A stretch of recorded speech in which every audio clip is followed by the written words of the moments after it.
मैं any railway मजदूरियन का केंद्रीय अध्यक्ष हूँ और ऑल इंडिया रेलवे में प्रेसिडेंट का जोनल सेक्रेटरी हूँ।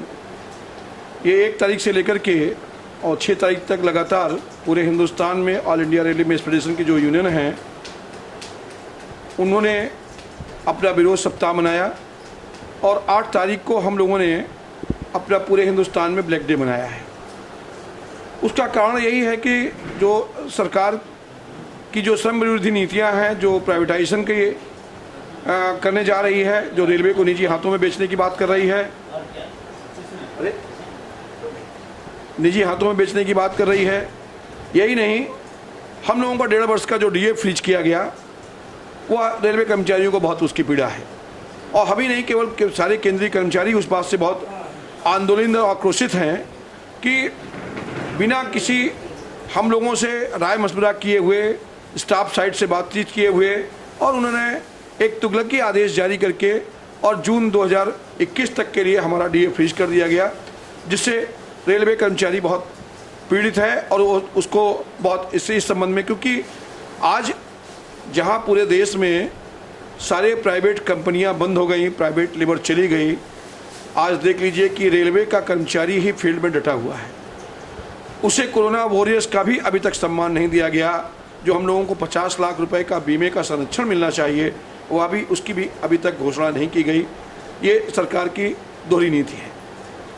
हम ये भी कहेंगे कि जो अभी मल्टी स्किलिंग के नाम पर सरकार जो निजीकरण करने जा रही है और पदों को ख़त्म करने की साजिश कर रही है, वह उसके लिए भी हम लोगों का ज़बरदस्त विरोध है।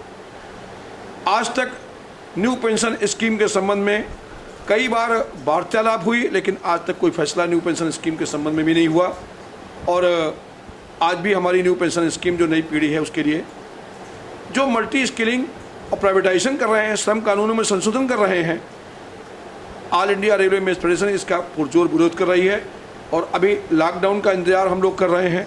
कोरोना महामारी के चलते अभी कोई आंदोलन की रूपरेखा हमारी नहीं बन पा रही है, लेकिन जैसे ही कोरोना महामारी से थोड़ा निजात मिलती है, हम लोग निश्चित तौर पर एक बड़ी लड़ाई लड़ने के लिए अग्रसित होंगे और संसद गिरा जाए।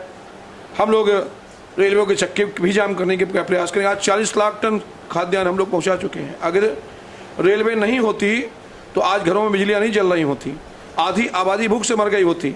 सारे खाने पीने की सामानें रेलवे पहुंचा रही है। और रेलवे कर्मचारियों के साथ इस तरह का हम लोगों ने एनी रेलवे ने 1,51,00,000 रुपए जो है प्रधानमंत्री केयर फंड में जमा करवाया, और उसके बावजूद भी हम लोगों का डीए बंद कर दिया जाए। तो इसके लिए हम लोगों को हम पुरजोर विरोध कर रहे हैं इसका। और सरकार से हमारी अपील है कि इसकी पूरी समीक्षा की जाए और all India railway mess federation के महामंत्री जो एनजेसीए के सेक्रेटरी भी हैं उनसे बैठ करके बातचीत किया जाए, और बातचीत करने के बाद तब कोई निर्णय लिया जाए, न कि तुगलकी आदेश जारी कर दिया जाए और अपने कोरोना के आड़ में सारे वो कानून लागू कर दिए जाएं जो कानून कर्मचारी विरोधी हैं।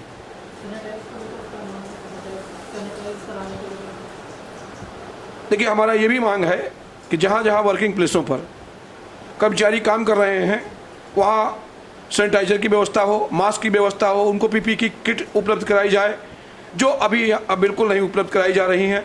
आज आप देख लीजिए कि हमारे रेलवे हॉस्पिटल में 26 मरीज कोरोना पॉजिटिव जो संक्रमित हैं वह आ गए। कॉलोनी, चारों ओर कॉलोनियों में कर्मचारी रहते हैं, लगभग 6-8 हज़ार कर्मचारी उसके परिवार रह रहे हैं। और कॉलोनी के बीच में आज अगर बरसात हो जाएगी तो पूरे हॉस्पिटल का पानी कॉलोनी के अंदर ही जाता है। ऐसी स्थिति में, जबकि सबके ड्रेनेज कॉमन है, ऐसी स्थिति में यहाँ पर संक्रमित मरीजों को रखा जाना, ये पूरे कॉलोनियों के लिए खतरा व्याप्त हो चुका है। कॉलोनी वाले बहुत इससे जो है वो काफ़ी डरे हुए हैं, भयाक्रांत हैं। और यही नहीं, काफ़ी स्टाफ भी बहुत डरा हुआ है। मेरा जो है ये भी गुजारिश है कि ये कॉलोनी के बीच में जो हमारे कोरोना के पेशेंटों को रखा गया है, इनको कहीं और रखने की व्यवस्था की जाए, ये भी मेरी मांग है। ये यूनियन इस बात की पुरजोर मांग करती है कि जो कोरोना के पेशेंट हमारे कॉलोनी के बीच में हॉस्पिटल में रखे गए हैं, ये हॉस्पिटल इसलिए नहीं बनाया गया था, ये हॉस्पिटल कर्मचारियों के इसीलिए कर्मचारियों के बीच में बनाया गया था कि यहाँ कर्मचारियों के पहुँचने के लिए आसानी हो।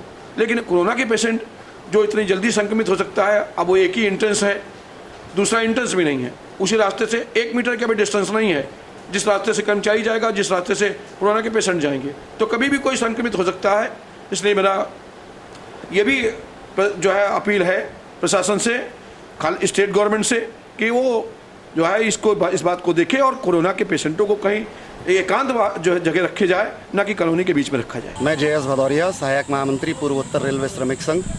आज हमारा राष्ट्रीय स्तर पर सरकार की मजदूर विरोधी नीतियाँ, जिसमें निजीकरण, निगमीकरण, प्रवासी मजदूरों की दयनीय स्थिति एवं केंद्रीय कर्मचारियों का जो DA फ्रीज किया गया है, उस संबंध में हमारा विरोध प्रदर्शन पूरे भारतीय रेल पर चल रहा है।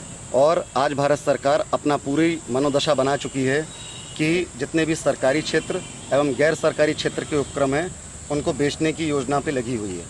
आज कोरोना के संक्रमण काल में आपने देखा होगा कि आज अमेरिका की स्थिति, ब्रिटेन की स्थिति, ब्राज़ील की स्थिति आज क्या है। वहाँ इस कोरोना संक्रमण काल में लाखों की संख्या में लोग ख़त्म हो रहे हैं, उनका जीवन लीला समाप्त हो रही है। और भारत में इस कोरोना के काल में भी आपने देखा होगा कि जो मृत्यु दर है वो उतनी ज़्यादा नहीं है। उसके पीछे कारण क्या हैं? उसके पीछे कारण एकमात्र ये है कि विदेशी नीति के तहत वहाँ की जितनी भी संस्थाएं हैं वो सब निजीकरण और निगमीकरण के हाथ में हैं। और ऐसे बुरे दौर में अमेरिका, ब्रिटेन, ब्राज़ील, स्पेन की एजेंसियों ने अपने हाथ खींच लिए। वहीं भारतवर्ष में सरकारी एजेंसियां होने के बाद सारी की सारी सरकारी एजेंसियां कोरोना संक्रमण काल में पूरी निष्ठा और ईमानदारी से देश की सेवा में अपनी नागरिकों को बचाने में लगी रहीं, जिसमें रेलवे ने अभूतपूर्व काम किया। लेकिन आज रेलवे के निजीकरण, निगमीकरण की बात चल रही है। कोल इंडिया ने अभूतपूर्व कार्य किया, उसके निजीकरण, निगमीकरण की बात चल रही है। ऑर्डिनेंस फैक्ट्री ने अभूतपूर्व कार्य किया, PPP किटें बनाई, सारी उपकरण बनाए, उनका भी आज निजीकरण FDI बढ़ा के 49% से 70% कर दिया गया। इसलिए भारतीय मजदूर संघ एवं भारतीय मजदूर संघ से जुड़े पूर्वोत्तर रेलवे श्रमिक संघ एवं भारतीय रेलवे मजदूर संघ आज पूरे राष्ट्र भर में सभी संस्थानों पर अपना विरोध दर्ज करा रही है, जिसमें हम लोगों ने भी आज यांत्रिक कारखाना इज्जत नगर पर अपना विरोध दर्ज कराया है। और अगर सरकार नहीं चेतती है इस विषय पे, तो एक बड़ा आंदोलन की रूपरेखा भारतीय मजदूर संघ तय कर रहा है और आर पार की लड़ाई लड़ी जाएगी। विभूति यादव, संरक्षक पूर्वोत्तर रेलवे श्रमिक संघ। सारी बातें आपने सहायक महामंत्री से सुन लिया है।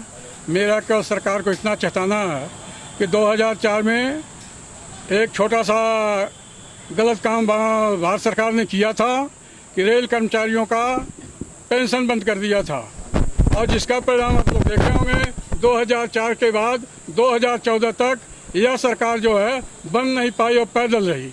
2014 में पुनः सरकार सत्ता में आई और सोचा गया कि कुछ एक काम करेगी, लेकिन आज जो मजदूर विरोधी काम हो रहे हैं, मैं दावे के साथ कहता हूं कि आगामी 2025 में अगर मजदूरों के साथ न्याय नहीं हुआ तो ये सरकार दोबारा सत्ता में नहीं लौटेगी। ऐसा पूर्वोत्तर रेलवे श्रमिक संघ या भारतीय मजदूर संघ का संकल्प है। जय हिंद, जय भारत।